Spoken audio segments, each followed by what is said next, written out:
Frank, do you have any update on Wayne and Kendrick in terms of their availability for Tuesday?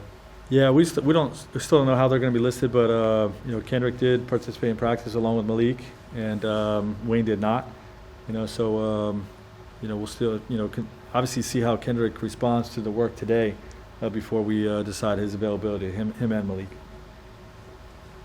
Everyone else doing okay? Everybody else participated, yes. What do you want to get out of these last couple of practices, and what are the things that you feel like can be fine-tuned in time versus things that, assuming there are other things you just know you're going to have to figure out on the fly and work on in real games?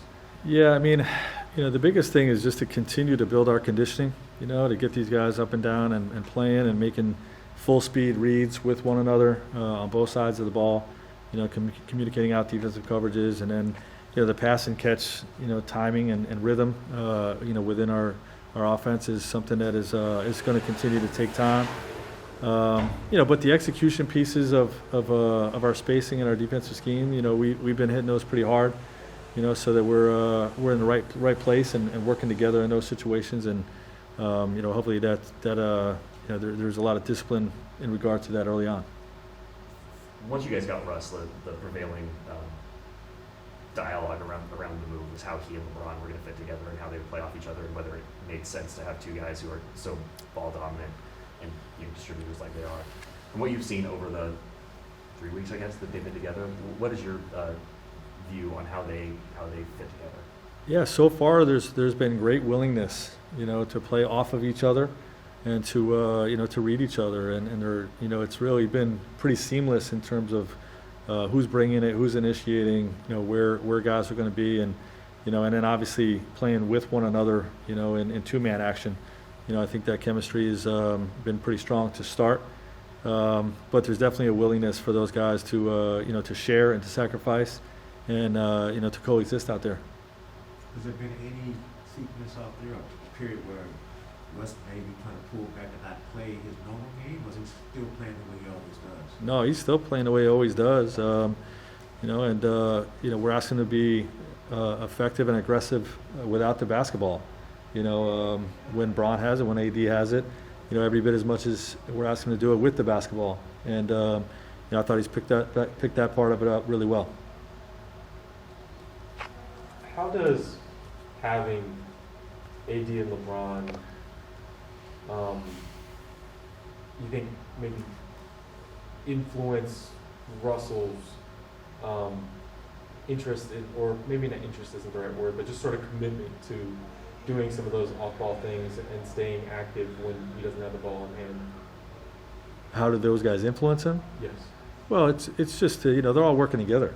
It's not a one-way street. They're all talking out coverages and where each other is going to be. When the other has the basketball. So whether it's post-up action or open court action, pin downs, pick and rolls, whatever action those guys are getting in.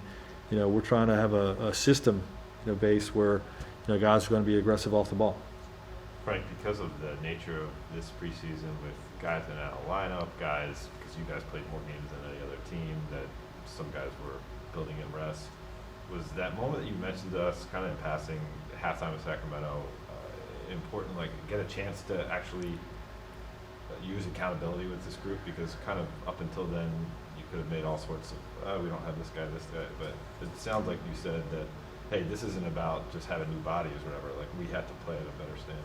Well, yeah, it's tough to get 15 plus year vets to be completely serious about the preseason, and I shouldn't say serious, I think guys are competing, but there was definitely a preseason carelessness to some of our passes that hopefully goes away, and just something that we want to get on top of as early as we can, and we talked about that. But there's been other points along the way with other elements of our system, running back in transition consistently, not complaining to the refs while there's live ball turnovers, all the defensive coverages and collision mindset situations defensively. It's part of coaching the team, and we've been pushing them to be really good in all those areas, and hopefully the preseason was good for us, even if the win-loss record wasn't. Have you gotten to know Russ much personally, maybe his family and things like that, things that maybe help off-court relationships?